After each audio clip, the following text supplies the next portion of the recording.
Look at her.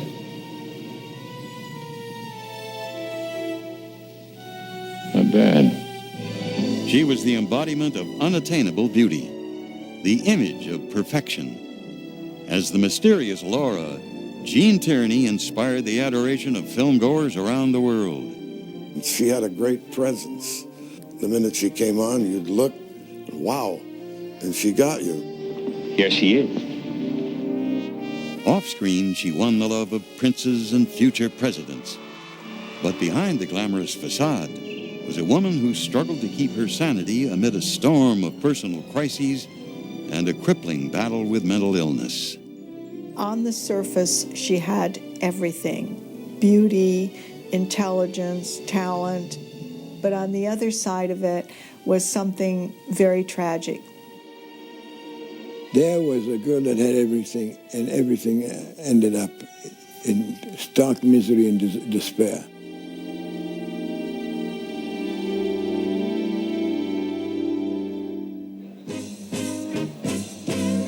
By 1920, America had emerged from the shadow of World War I. The jazz age was igniting, Wall Street was booming, and into this age of energy and ambition, Jean Eliza Tierney was born in Brooklyn on November 19th, 1920. She was called Princess by her parents and blessed with striking looks inherited from her mother, Belle Taylor, a former gymnastics teacher. In 1916, Belle had eloped with a charming Irishman named Howard Tierney, and after Howard served in World War I, he became a successful New York insurance broker. Along with her older brother Howard Jr. and younger sister Pat, Jean was raised to obey her father without question. My father was overly strict. He was the lord and master of the house, and Jean was a devoted daughter. In 1926, the Tierneys moved to Greens Farms, Connecticut, settling into a sprawling home where they were denied nothing. But behind the image of a happy family, there was tension. Jean was haunted by nightmares caused by her parents' constant fighting. She retreated into a creative world of make-believe, and by the early 1930s, the beautiful adolescent showed a gift for writing and mimicry. But Howard saw his daughter following a traditional path, ending in marriage. He did grant her one great adventure when, at 15, she was allowed to study abroad in Lausanne, Switzerland. My mother loved Europe. She really enjoyed learning the French language. She made some wonderful friends, and those were special days for her. After 2 exciting years, Jean returned to Connecticut.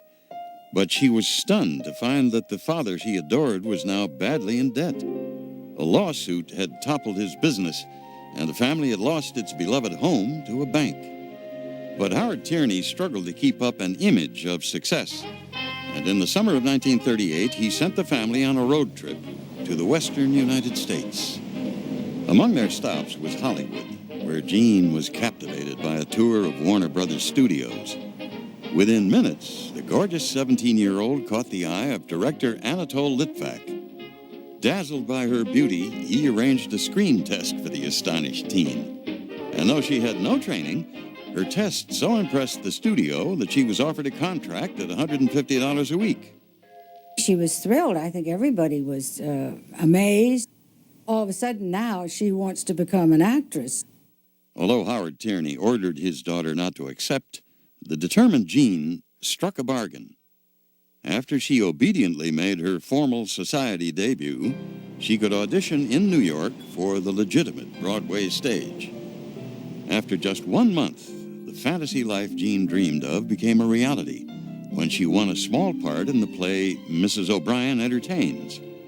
And on February 8, 1939, the would-be actress made her debut on Broadway. The play was panned, but Jean won glowing notices. She was 18 years old, and she was on top of the world. She got great reviews. All the big theater critics wined and dined her. Soon, Jean won a more substantial part in the James Thurber stage comedy, The Male Animal. And on January 9th, 1940, The role of an ultra-modern co-ed made the fledgling actress a Broadway sensation. The first time I saw Jean was in New York in a production of The Male Animal. She was so beautiful, very fresh, dew-like. She was an early Grace Kelly. One fateful night, Jean's performance captured the imagination of one of the most powerful men in Hollywood, Darrell F. Zanuck, production chief of 20th Century Fox. He said, sign that girl. Then later on that evening, he went to the Store Club and sees this beautiful girl dancing around. He said to the man again, he said, forget Jean Tierney, sign that girl. And of course it was Jean. Happy on Broadway, Jean held out for a salary of $750 a week, money to be held in a family corporation managed by her father. Finally, the nervous, excited actress said farewell to the stage for a fresh start in Hollywood. At Fox, she began work on a prestigious Western, The Return of Frank James, opposite Henry Fonda. Mr. Woodson? Yes, ma'am? I'm sorry to bother you, but I'm looking for the man who saw Frank James killed in Mexico. My name's Eleanor Stone. I'm a newspaper writer. I was passing the hotel, and somebody told me Writer? that... You mean you write pieces for the paper? Yes, a reporter for the Denver Star. A lady reporter? Mind if I sit down? It'll be easier for me to take notes. During filming, the newcomer worked hard to improve her acting. They would run old movies for her, one after another, till midnight sometimes. And with her talent for natural mimicking, I think that's where she learned the most. Oh, I don't have to work. And if you must know, my father's very much opposed to it. He thinks I should finish college and then sit around with my hands folded, waiting for someone to get around to marrying me. I'll do nothing of the sort. But at a preview of her film, Jean shrank with embarrassment, feeling she sounded on screen like an angry Minnie Mouse. She was further pained when the magazine Harvard Lampoon named her the worst female discovery of 1940.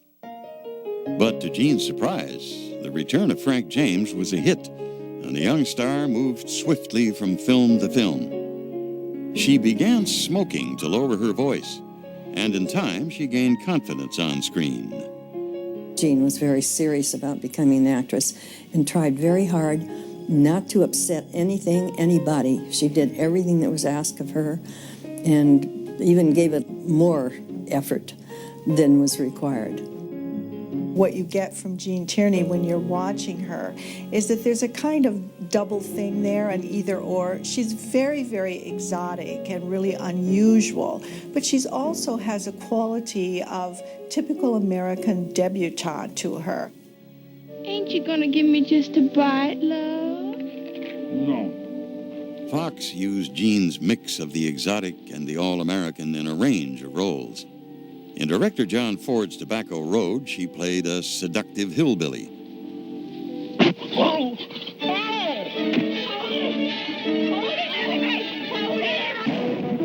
In Belle Starr, opposite Randolph Scott, she tackled the role of a Western outlaw. See those leaves over there? Let's see how close you can come to one of them. You mean you want me to try and put a hole through it? Like this? Or shall I just cut it off? Like this? Jean herself was about to become a rebel. At a party in December of 1940, she met Count Oleg Cassini, a dashing 27-year-old designer for Paramount. He was European, divorced, and to the 20-year-old Jean, the most dangerous-looking man she'd ever met, and the attraction was mutual. She was better looking in life than in pictures. I mean, it was really an extraordinary genetic marvel that I was in front of. And I want to possess it because it was a masterpiece. By their second date, Jean and the passionate Oleg were discussing marriage. But she was anguished when her parents opposed the romance. Howard Tierney accused Oleg of being a fortune hunter and threatened to have his daughter declared mentally unstable. I think she felt like she was being pulled from all angles. The little girl part of her life was being destroyed in a way, pulled away from her. 20th Century Fox was also against the romance and forced Jean to go on studio-arranged dates. The strain took its toll and the young lovers separated. In April, the depressed actress traveled to Connecticut to visit her father. But her world was sent reeling again when she saw Howard Tierney with a female friend of her mother's and realized the parent she worshipped was having an affair. This was a tremendous shock for her because she had such respect for my father, and then she lost faith in him. An emotional Jean rushed back to Oleg and begged to reconcile. Together, they decided to defy her parents and the studio. On June 1st, 1941, she purchased an airline ticket to Las Vegas using an alias, the outlaw Belle Starr. And that night, she and Oleg secretly married. During the service, they called me to the phone, and it was Harry Brandt of 20th Century Fox, the head of the publicity department, and he was trying to convince me to stop. I said, look, she's my wife now, and she's going to do what I tell her to do. Oleg was fired from his design job at Paramount Pictures, and a furious Howard Tierney told the press he would try to have his daughter's marriage annulled. Defying her father, Jean dissolved the corporation he had formed to hold her salary. But she was stunned to discover that her entire savings were gone. A desperate Howard had taken them all in a failed attempt to save his collapsing business. There was no money there. And that was a tremendous shock to all of us. The actress was devastated by his betrayal, an agony that deepened when her parents divorced. She vowed never to speak to her father again.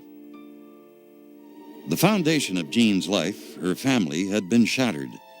But for a time, she found escape in roles that would elevate her to the top ranks of Hollywood stardom. Despite Jean Tierney's bitter personal battles, the actress's career climbed higher. Her gorgeous face graced countless magazines. Her films were hits, and in the summer of 1941, United Artists hired her husband, Oleg Cassini, to design her exotic wardrobe for the melodrama The Shanghai Gesture. Back at Fox, Jean smoldered as a Polynesian native opposite Fox's top star, Tyrone Power, in Son of Fury.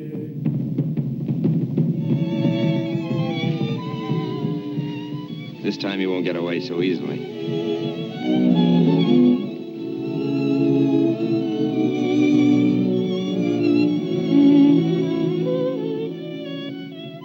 She was busy every day, all the time. She wanted to be a great actress. So she studied very, very hard. We would rehearse the lines up to 1 o'clock in the morning. It was a very boring thing for me. If you didn't have a face like that, our quarrels would last a lot longer. We'll have plenty of time to fight after we're married. Right now, let's go out and celebrate our engagement. That December, Fox reteamed Jean with Henry Fonda for her first screen comedy, Rings on Her Fingers, in which she played a seductive con artist. Spruce Mass, yes, I see her. I like her topsides. Good sheer. But on December 7th, 1941, filming came to a sudden stop as Jean and the cast learned that Japanese bombs had rained on Pearl Harbor. All of a sudden, there's dead silence. And then someone said, war has been declared. The Japanese have bombed Pearl Harbor. We were terrified. With the start of World War II, Oleg joined the Coast Guard and then transferred to the Army Cavalry in Fort Riley, Kansas. His wife tirelessly campaigned in bond drives across the Midwest. Cat with girl aviation workers, and motion picture star Gene Tierney names a bomber. I christen thee Thunderbird. Think it'll do all right against Nazis and Japs? Sure, says Gene, at the California plant where bombers are built for victory. Look, let's get away. Let's get married immediately, right away, tonight. You mean elope? That's what I mean. In Hollywood, Gene's star power grew in films like the sparkling romantic comedy Heaven Can Wait, opposite Don Amici. Whenever I wasn't with you, I was always a little uncertain and nervous about my little Casanova. And then, one day, I noticed that you began to have a little, well, just a little tummy. Then I knew I was safe. For the first time, she played a mother, and life imitated art when Jean learned during filming that she was pregnant. She was ecstatic. At last, her chaotic world seemed headed for a happy ending. But 1 week before her maternity leave, Jean performed an act of kindness that would have unforeseen and devastating consequences. One night, the actress appeared at the Hollywood canteen to greet visiting soldiers. Days later, she was shocked to find her face covered with German measles. Doctors reassured the nervous mother-to-be that she had nothing to worry about, so she traveled on, joining Oleg at his base in Junction City, Kansas, spending months as a contented Army wife. She was the happiest I've ever seen her, because maybe it's because of far away from Hollywood and the intrigues and all that, but as an Army wife, she was happy, very, very happy. They would be the last carefree days in Jean Tierney's life. On October 15th, 1943, the actress gave birth prematurely to a daughter. The overjoyed parents named her Daria. But the happiest days of their lives soon became a nightmare. Jean was horrified to learn that her beautiful child was born partially blind. And in time, the news was even worse. Daria was also deaf and severely retarded. It's almost indescribable, the scene that occurred, where I had to gradually try to tell her that there was no hope. She started crying and screaming, and I remember at one point I left the hospital and I began to run. I realized that she was never going to be the same Jean. I don't think Jean ever fully recovered from that blow. The increasingly fragile actress returned to Los Angeles, where months later a chance meeting gave her a shocking insight into Daria's illness. One day, Jean was approached by a female fan. The woman, a former Marine, said that they had met before at the Hollywood canteen. She confessed that to go to the canteen, she had secretly left her unit where she was under quarantine for German measles. It hit Jean between the eyes, because by that time Jean had found out that the cause of all Daria's problems was because she had had German measles. The woman said, I just loved you so much and I wanted to see you. It was my only chance, so I came anyway.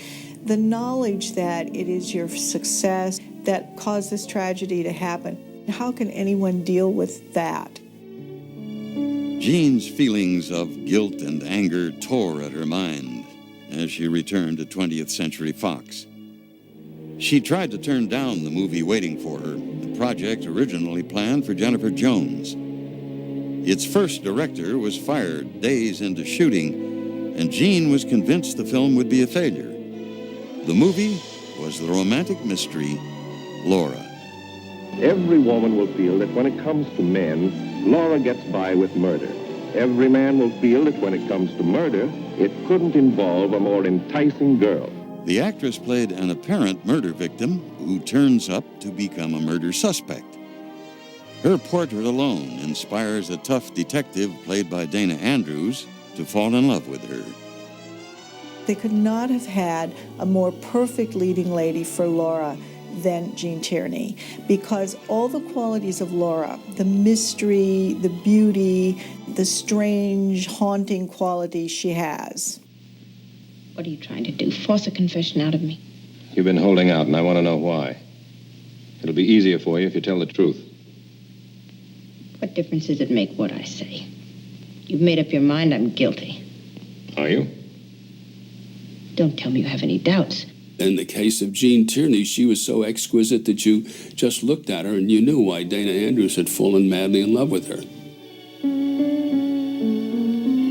When I was working on the score, I kept looking at her all the time. I'd run sequences, and there's this fabulous creature. You come across something marvelous, and it inspires you. With a perfect cast and a first-rate script, Laura crystallized into cinema magic.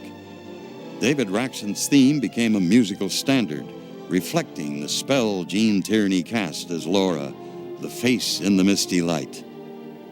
The film was a box office smash, and at age 24, after 12 films, its star was now one of Hollywood's most in-demand actresses.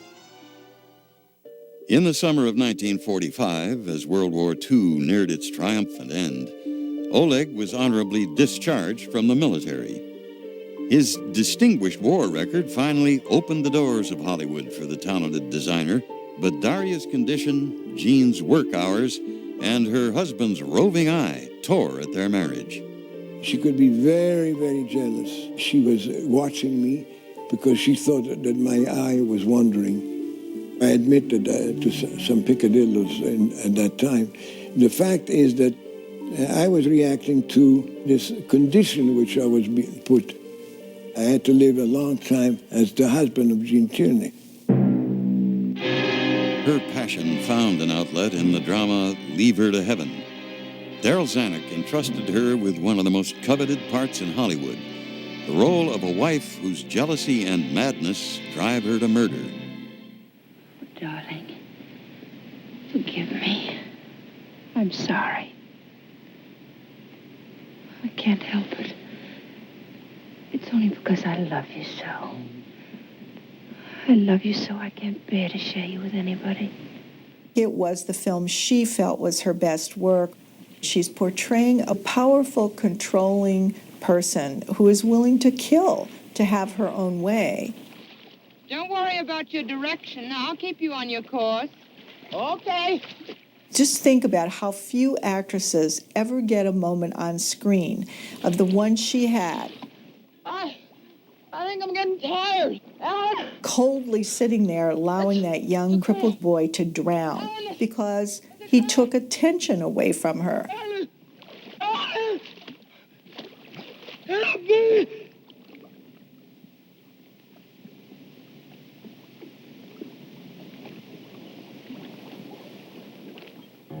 The film broke box office records and earned 25-year-old Jean her first Academy Award nomination for Best Actress. Although the Oscar went to Joan Crawford for Mildred Pierce, Jean took pride in being recognized for more than just her ravishing beauty.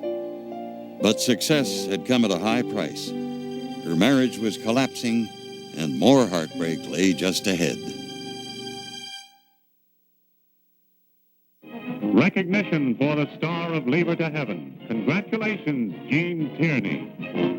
In 1946, Gene Tierney was at the height of her Hollywood stardom as one of 20th Century Fox's most popular actresses. She had also won the respect of co-workers for her determination and for her kindness. Gene always wanted to make everybody happy. The hairdresser had to be happy. The guy that would bring the food would have to be happy. I kept telling her, these are professionals. They don't need your continuous emotional support. Give it to yourself. Don't worry so much about others. Jean's own emotional state was increasingly distressed. She was enraged by Oleg's extramarital affairs, which led to public fights between the two. They also agonized over their mentally retarded daughter. Jean hoped Daria might be cured, but a specialist hired by her friend millionaire Howard Hughes convinced her Daria's condition was irreversible. The anguished mother agreed to place her in a home. It was sort of an admission of defeat. She knew that this baby was not going to be part of her life anymore. It was a terrible, empty feeling that she had. Jean and Oleg were more divided than ever. The strain worsened as Howard Hughes urged the actress to divorce and marry him. One night, when Hughes drove her home, an enraged Oleg was waiting in the garage. I hit him with a 2x4 in the back. And he jumped on his seat, and I had the car. The garage was open, and the car was ready to go. So he might have gained maybe 200 yards on me, but I was behind him. And we went through several lights at full speed. I was ready to go and break his jaw. As Jean and her husband drifted apart, Another man caught the movie star's eye. One day, while filming, she found herself staring into the stunning blue eyes of a visitor to the set, a young Navy lieutenant named John F. Kennedy. He was very courteous, very sweet, and he had a joke for everything. She said, he's so bright and he's such fun. Soon a romance began. After Kennedy's election to Congress in 1946, Jean told Oleg and asked for a divorce. She was very honest about it. I said, don't waste your time with a Catholic who has ambitions in politics, because you're a divorced woman. You're never going to be accepted. She believed that he would marry her. Despite the tension in their failing marriage, Oleg designed the costumes for his wife's next film, The Razor's Edge, co-starring Tyrone Power. I've never seen you so beautiful. Jean sparkled as a manipulative, selfish socialite who chooses money over love. Do you think I've sacrificed myself only to let Larry fall into the hands of a woman like that? How did you sacrifice yourself? I gave up Larry for one reason only. Because I didn't want to stand in his way. Oh, come off it, Isabel. You gave him up for a square-cut diamond and a sable coat. Oh! After The Razor's Edge, Jean traveled to Cape Cod, where she spent a romantic week with Jack Kennedy. She was passionately in love, but once again, her happiness was not destined to last. Jean was having lunch with Jack one day, and he said to her, you know, Jean, I can't marry you. And I think she realized that this is it. That was the end of it. The blow was expected, but Jean was brokenhearted. Ironically, the Tierney film then on movie screens was The Ghost and Mrs. Muir, the story of an impossible love affair. The film co-starred Rex Harrison and inspired one of Jean's most tender performances. What's to become of us, Daniel? Of you and me? Nothing can become of me. Everything's happened. That can happen. But not to me. It's the story of a woman who doesn't really find love tangibly, physically present. What she has in life is a ghost, a fantasy figure. So Tierney's own life is somewhat like this. She doesn't find in life the romance that she was promised, the things that she thought marriage and love and everything were when she was a young girl. Jean and Oleg had stayed friends during their separation, and in 1948, they agreed not to divorce. The actress longed to have a child, and on November 19th, her 28th birthday, she gave birth to a daughter, Christina. The baby was completely healthy. She was so perfect in every way. Jean was elated. She just couldn't talk enough, do enough for that child. But the new mother worried about financing care for Daria. She was also helping fund Oleg's new fashion business and taking care of her mother. There was quite a burden on her shoulders.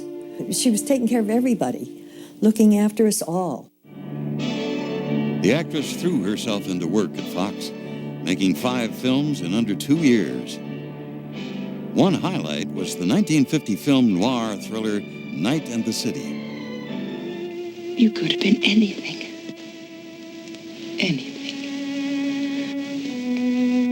You had brains, ambition. You worked harder than any 10 men. But the wrong things. Always the wrong things. There was a quality about her. You can only say it was class. Her personality was a little mysterious and seemed unapproachable at first, but when you did approach her, she was just like the girl next door. In the 1951 drama Where the Sidewalk Ends, Jean was briefly joined on screen by Oleg Cassini. Very nice, but too high style for my customers. Maybe we could make a little bolero, Oleg. Well, I'll sketch it. But off-screen, work conflicts were again crushing the marriage. Things hit an impasse in 1951 when she insisted her husband join her in Argentina for the filming of Way of a Gaucho. She said, if you don't come and see me, I will divorce you. And I said, it's do or die for me in my work. If I can succeed, I will be exactly the man you wanted me to be. And I could not accept the ultimatum. And so that was the end of it. In Argentina, Jean began to realize something was wrong with her. She became disoriented and sent Oleg rambling letters claiming her co-workers were against her. In February, the exhausted actress returned to Los Angeles and filed for divorce. Her marriage had finally ended after a decade of heartache and tension. But the greatest nightmare of Jean Tierney's life was just beginning. By 1952, Jean Tierney was divorced, unhappy, and behaving in strange ways that frightened her. She threw herself into work, hoping to find a cure by being busy. Between films, she traveled with her mother and daughter Christina to Paris, where the actress met the seductive Muslim prince, Ali Khan. The ex-husband of Rita Hayworth, he was the son of one of the world's richest monarchs, the Aga Khan, and a notorious bachelor. She felt that he was very exciting. He knew the right places to go.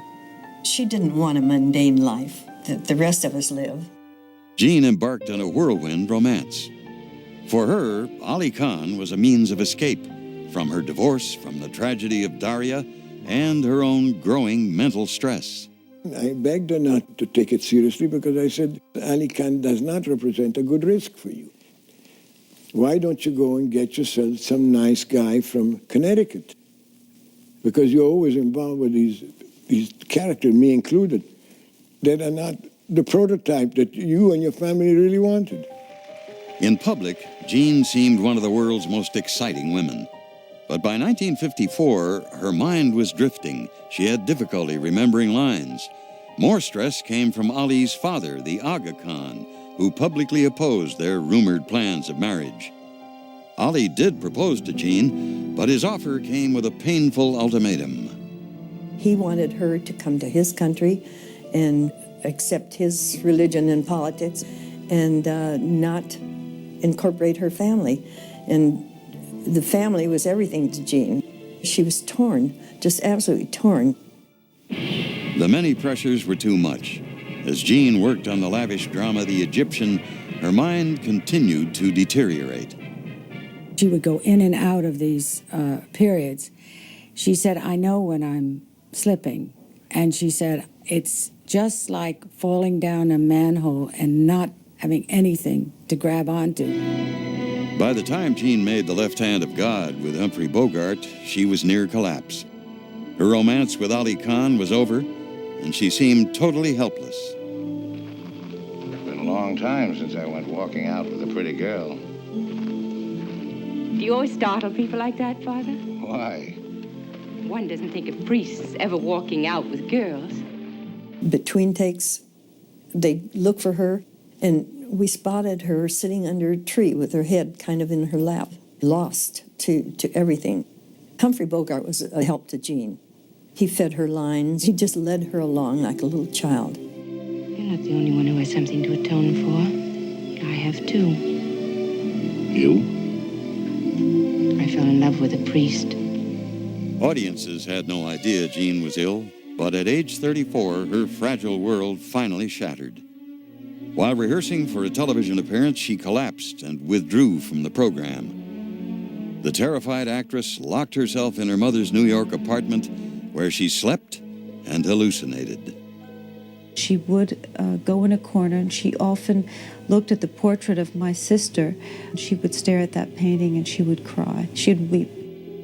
Barely able to function, Jean was taken by family members to the Harkness Pavilion in New York, where she reluctantly agreed to electric shock treatment. She was absolutely paralyzed with fear. They would strap her down, and they would give her these shocks, no preparation, I think, boom, and, that just shattered the brain. And then she would wake up and she had no memory. Jean's misery deepened as she checked into the Institute for Living at Hartford, Connecticut. She spent her first night screaming in a locked room that seemed to her a cell. 19 more shock treatments increased her memory loss. The dazed patient was released to her mother's New York apartment where daughter Christina was living. One day, Jean opened a window and numbly stepped out onto the ledge of the 14th floor. I came home from school and I saw a big crowd on the street, and I looked up with a friend of mine. Her name was Rodina, and Rodina said, look, there's somebody up there with their nightgown on. And I realized it was my mother. I thought my mother was going to jump off. After a tense 20 minutes, Jean stepped back inside. She told me later, she said, thank God. She said, I don't want to kill myself. I don't want to kill myself. Police arrived and Jean was taken to her third mental hospital. But the Menninger Clinic in Topeka, Kansas would be different. New medications helped. She explored her life's many tragedies in therapy, and for the first time, she saw an escape from her endless ordeal.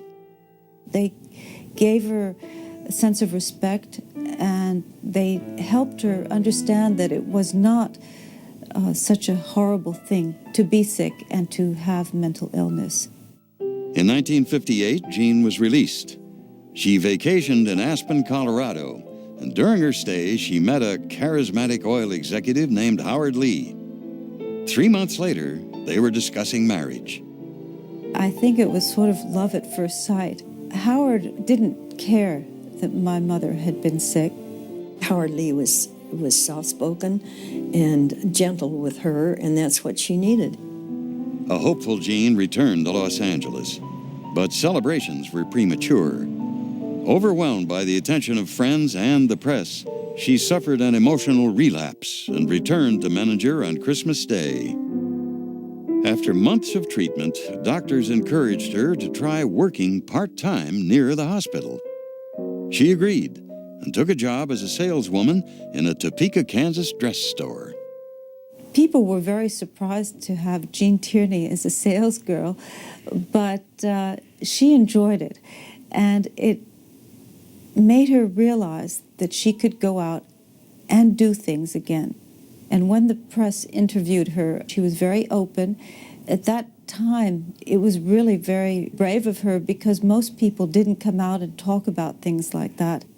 In 1959, days before her 39th birthday, Jean was released from Menninger.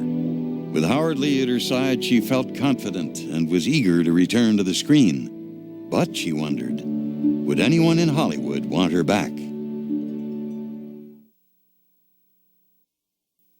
1960 brought poignant reminders of Jean Tierney's past. In May, Prince Ali Khan was killed in a sports car crash. In November, John F. Kennedy became president. And in December, Oleg Cassini was named designer of Jacqueline Kennedy's wardrobe.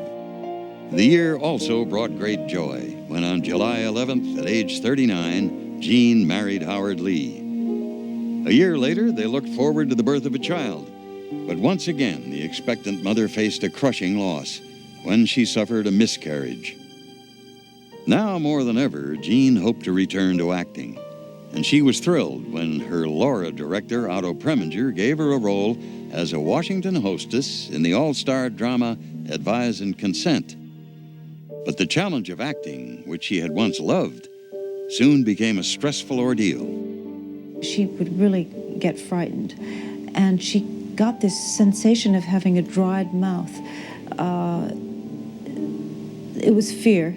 Mother was never really the same after she'd been in the institutions. After filming, she joined the cast and her husband for lunch at the White House. She was seated next to the president, her former love, Jack Kennedy.